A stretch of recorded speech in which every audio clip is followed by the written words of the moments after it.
বসন্তৰ পৰখত গছে পাতে কুহিপাত মেলাৰ পিছত কুলিকেতেকীৰ সুৱধি সুৰীয়া মাতত প্ৰকৃতি সুৰক্ষী গাভৰু হৈ পৰা সন্ধিক্ষণত উদযাপিত হোৱা দৌল উৎসৱ বৰপেটাৰ প্ৰতিজন মানুহৰ প্ৰাণৰ উৎসৱ। সকলোৰে উলাহত নাচি উঠে মন প্ৰাণ, হৈ পৰে ৰঙে ৰঙে একাকাৰ বৰপেটা বৰধাম। আজি ৰঙে ৰঙে একাকাৰ,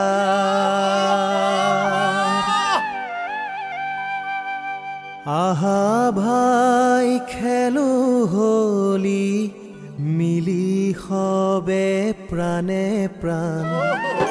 আজি ৰঙে ৰঙে একাকাৰ,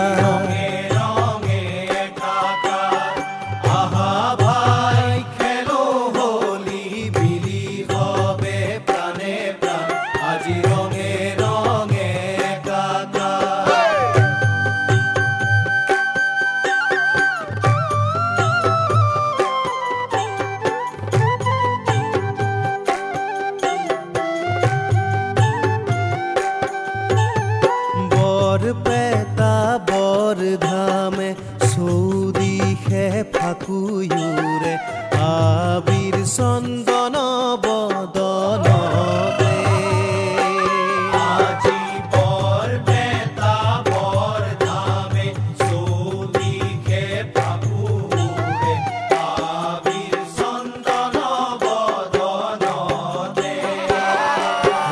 আজি বৰপেটা বৰধামে চৌদিশে ফাকুয়ুৰে আবিৰ চন্দন বদনতে।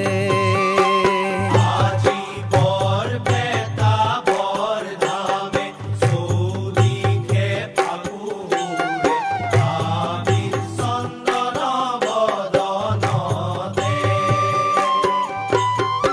আকাশে বতাহে আজি ৰঙৰে সুৰ বাজে, আকাশে বতাহে আজি ৰঙৰে সুৰ বাজে। আকাশে বতাহে আজি ৰঙৰে সুৰ বাজে। আকাশে বতাহে আজি ৰঙৰে সুৰ বাজে।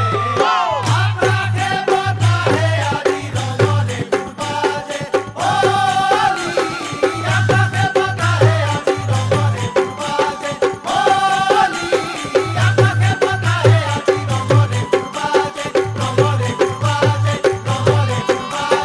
ৰঙৰে সুৰ বাজে। আজি রঙে রঙে একাকার, আহা ভাই খেলো হোলি, মিলি হবে প্রাণে প্রাণ। আজি রঙে রঙে একাকার।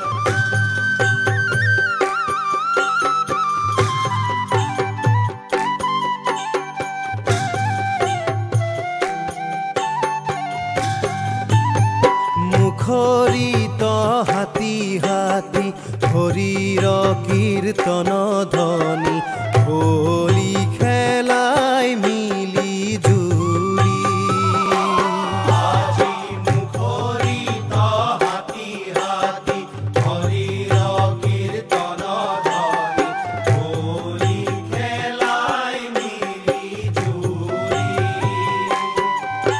এ ঢাক ঢোল মৃদঙ্গ বাজে, নাচে তালে তালে।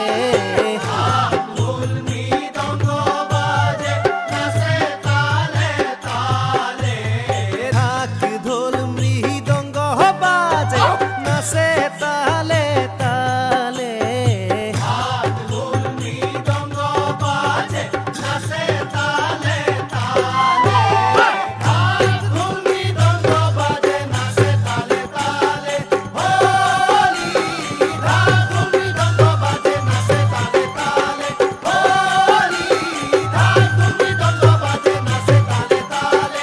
নাচে তালে তালে, নাচে তালে তালে, নাচে তালে তালে। দৌল উৎসৱ হৈছে বৰপেটাবাসীৰ প্ৰাণৰ উৎসৱ।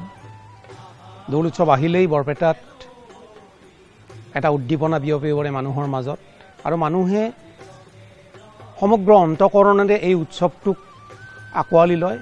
কাৰণ প্ৰতি বছৰে আমি দেখিবলৈ পাওঁ যে দেউল উৎসৱ এবাৰ শেষ হোৱাৰ পাছত বছৰজোৰা অপেক্ষা আৰম্ভ হয় পৰৱৰ্তী দেউল উৎসৱলৈ। আৰু ইয়াৰ কিছুমান কাৰণ আছে।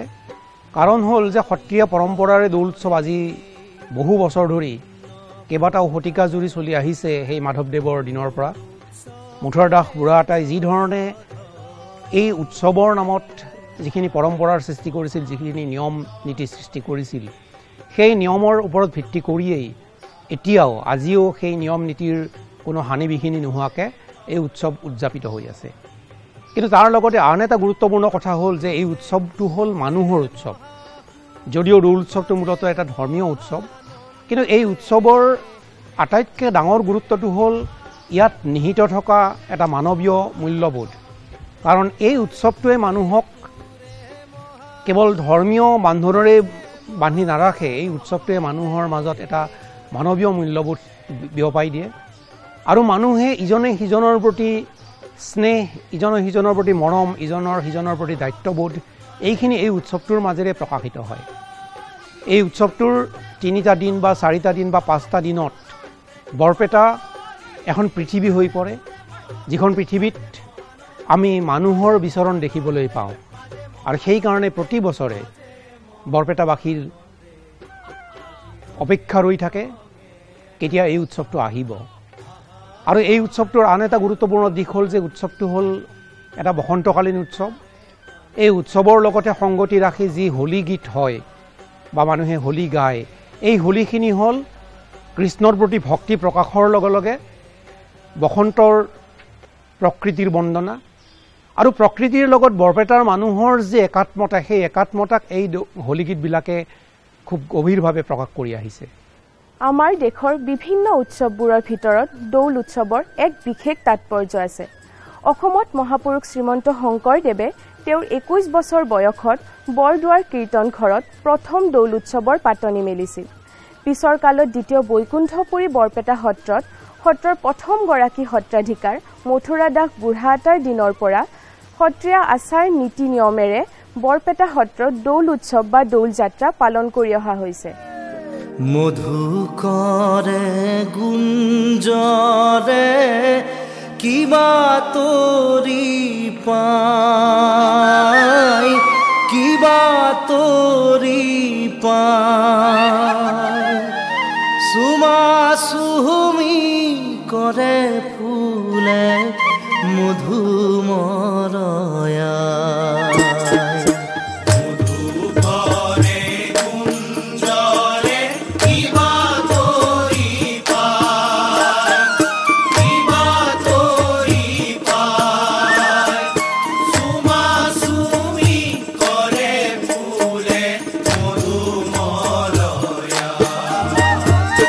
মধুকৰে গুঞ্জৰে কিবা তোৰি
জহে মোৰ গাঁও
নক্ষত্ৰৰ স্থিতি অনুযায়ী দৌল উৎসৱ বৰপেটাত কেতিয়াবা 3 দিনীয়া কেতিয়াবা 4 দিনীয়া আৰু কেতিয়াবা 5 দিনীয়া হোৱা দেখা যায় দৌলৰ প্ৰথম দিনটো গন্ধোৎসৱ বুলি কোৱা হয় বৰপেটা সত্ৰৰ 22খন হাতী আৰু দাঁতি কাষৰীয়া অঞ্চলৰ ভক্তগণে অনা নল খাগৰিৰে এটা প্ৰকাণ্ড মেজি সাজি জ্বলাই দিয়া হয় লগে লগে বৰপেটাৰ পৰম্পৰাগত আতচবাজি প্ৰদৰ্শন কৰা হয় আৰু স্থানীয়ভাৱে নিৰ্মিত ফানুচ উৰুৱা হয় মহাপুৰুষ শংকৰ গুৰুজনাই পোন প্ৰথমে বৰদোৱাত এই হোলীৰ উৎসৱ তেওঁৰ ভকত সমন্বিতে এই হোলীৰ উৎসৱ আৰম্ভ কৰিছিল আৰু মথুৰাদাস বুঢ়াতাই এই হোলী উৎসৱ বৰপেটা সত্ৰত অতি উলহ মালহেৰে এই হোলী উৎসৱ তেওঁৰ ভকত সমন্বিতে এই হোলীৰ উৎসৱৰ পাতনি মেলে আৰু তেনেধৰণে হোলীৰ প্ৰচাৰ বৃদ্ধি হ'বলৈ ধৰে আৰু আমাৰ এই বৃহত্তৰ যি আমাৰ হোলী উৎসৱ সেই হোলী উৎসৱত আমাৰ সকলোৱে সুখী দুখী পাপী তাপী এই হোলী উৎসৱত সকলোৱে অংশগ্ৰহণ কৰে আৰু হোলী উৎসৱটো এক উৎসৱমুখৰ পৰিৱেশৰ সৃষ্টি হয় আৰু ইয়াত আমাৰ সমগ্ৰ অসমৰ যিসকল ভক্তপ্ৰাণ ৰাইজ এই সত্ৰসমূহত সুন্দৰীদা সত্ৰ বৰপেটা সত্ৰ গণককুছি সত্ৰ পাটবাউসী সত্ৰ বাৰাদি সত্ৰ সমগ্ৰ আমাৰ যি বৃহত্তৰ বৰপেটাৰ অঞ্চলৰ সত্ৰসমূহ আছে এই সত্ৰবিলাক হোলীৰ কাৰণে তেওঁলোকে এই পৰিদৰ্শন কৰিবলৈ আহে আৰু এই ক্ষণতে আমাৰ হোলীৰ উৎসৱটো আমাৰ প্ৰাণোৎসৱ হৈ পৰে গতিকে এই হোলী আমাৰ প্ৰাণৰ উৎসৱ হোলী আমাৰ মনৰ উৎসৱ বাসন্তী কিনো ৰং ঢালিছে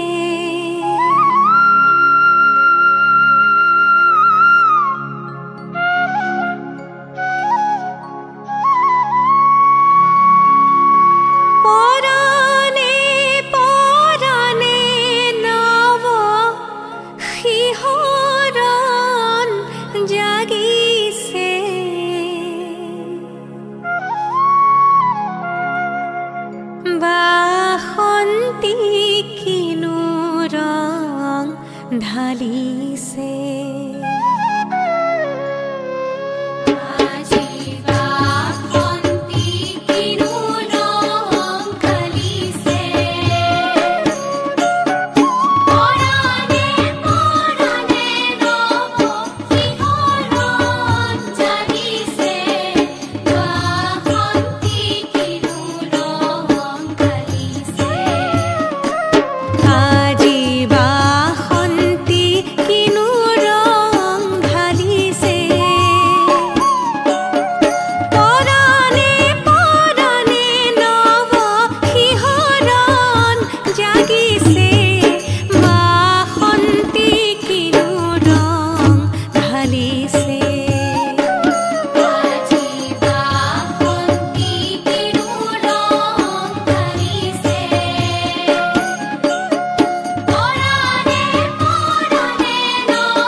ফাকুৱা বা দৌল উৎসৱৰ এটা ব্যাপকতা আছে।